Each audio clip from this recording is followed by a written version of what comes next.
In this video, we're going to go through some examples from lesson 12.3, but first we'll review a few basics.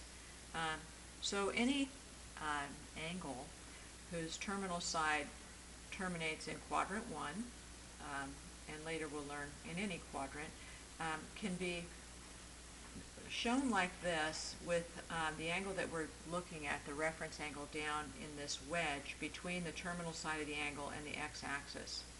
And we create from that angle, if we draw a line perpendicular to the x-axis, a little right triangle. And this particular point, the point xy, that this angle goes through, the terminal side of this angle passes through, gives us a lot of information about the values of the six trig functions. So if I call this piece of the triangle x long and this vertical piece y long, I can easily find r, which is the length of the hypotenuse, using a Pythagorean theorem.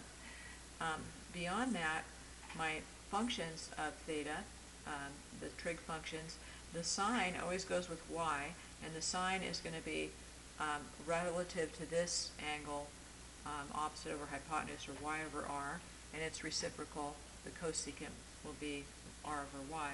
The cosine is going to be x over r, and the secant will be its reciprocal, r over x. And the tangent of theta will be y over x, and its reciprocal cotangent will be x over y. So beyond quadrant 1, the terminal side of the angle can end in any quadrant, and you can still build a triangle that's just like the triangle you would have had if the terminal side terminated in quadrant 1.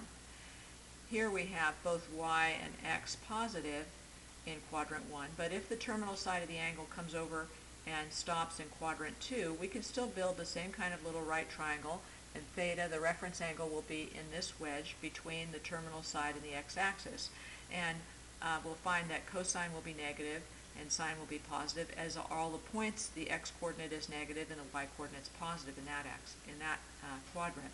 And this continues down into quadrant 3 and quadrant 4, depending on where the terminal side of the angle terminates.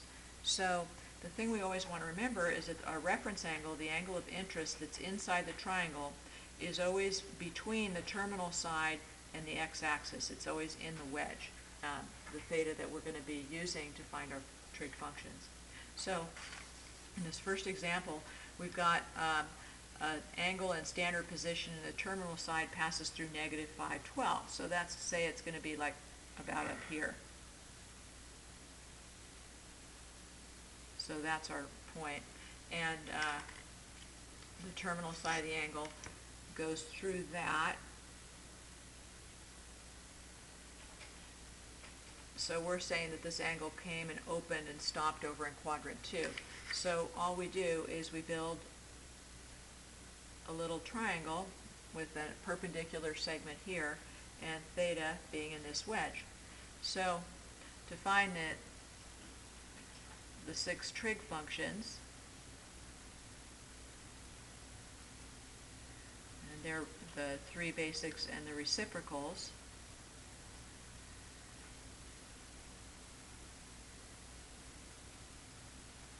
we say, okay, well, this is negative 5 on the x-axis and this is positive 12 on the y-axis.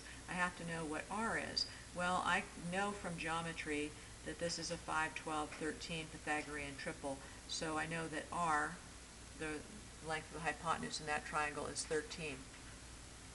So earlier I had said that this negative 5, that's going to go with cosine, x goes with cosine, and the positive 12 in the ordered pair right here is going to tell us about sine.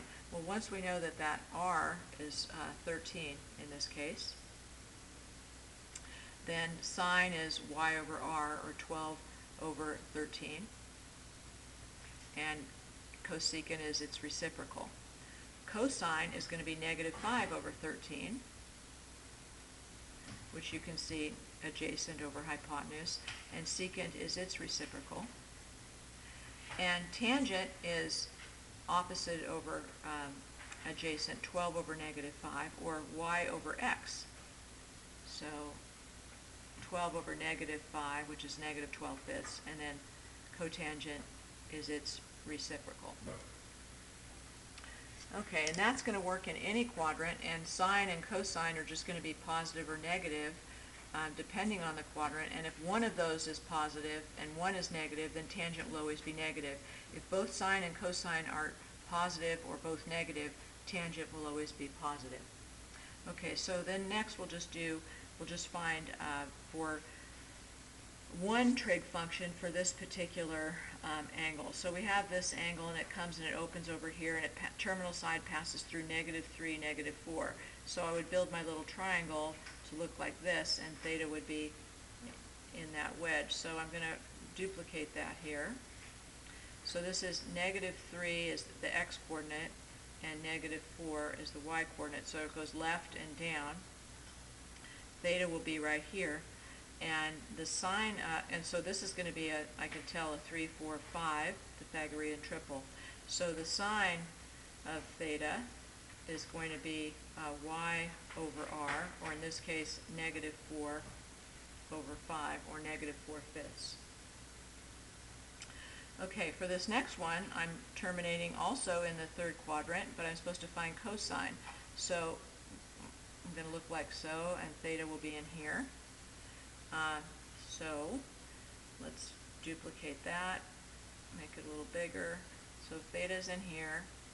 So this goes to the left, the x-coordinate is -√5, and this goes down to get to this point, -2. So I do need Pythagorean Theorem here to find out what r is. So -2 squared plus -√5 squared is r squared. So 4 plus 5 is r squared, so r squared is 9, so r must be 3. Okay, so I'm supposed to find the cosine of theta. So the cosine of theta is x over r, so it's going to be -√5 over 3. And that's it for that page. So now we're going to talk about how to find the reference angle when we're looking at angles with different degree measures. And basically we're always just looking for that wedge between the terminal side of the angle and the x-axis. So I think I need to zoom in a little bit on this. And maybe turn this down a little bit so you can see. So this is a 150-degree angle. It terminates in quadrant 2. So what I want to do is, theta is going to be, if I was to draw a triangle, theta is right in here.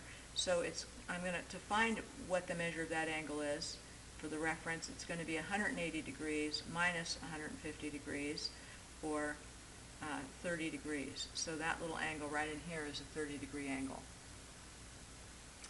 Okay, this angle, 240 degrees, terminates in the third quadrant, and so if I was to build the little triangle, it would look like this, and my reference angle, theta, would be right in here.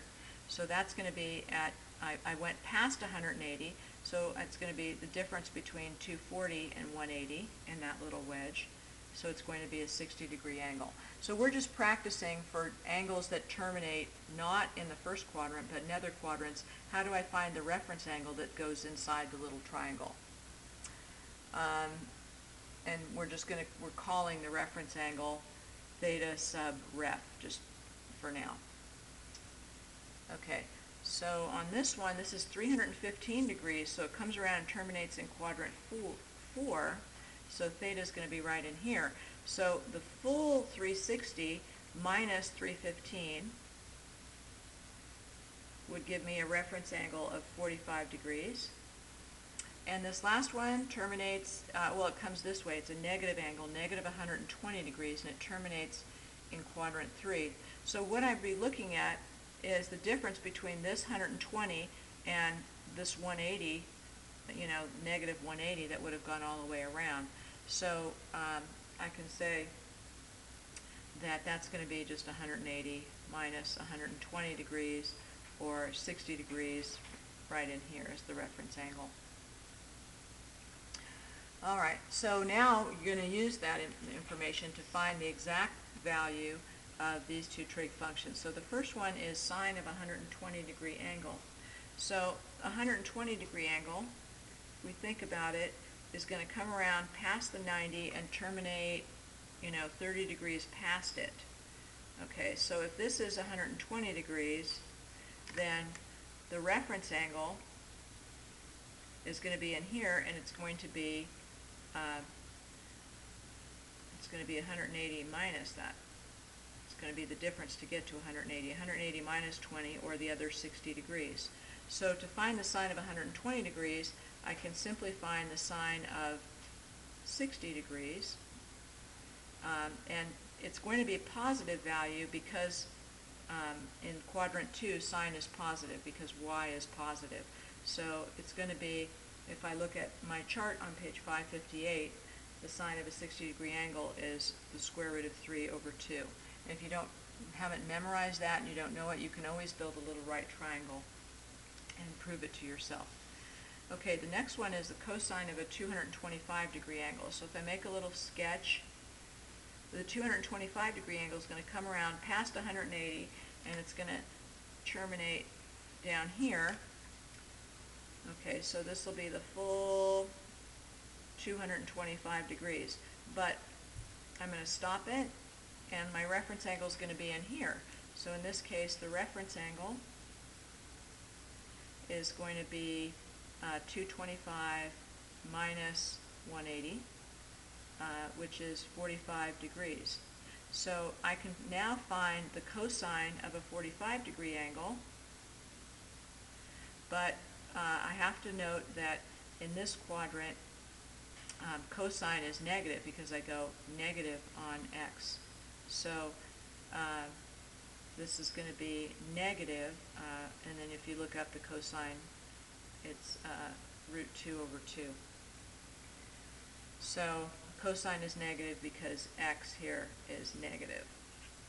So anyway, that's it for hopefully those examples will just help you a little bit with the problems in this lesson.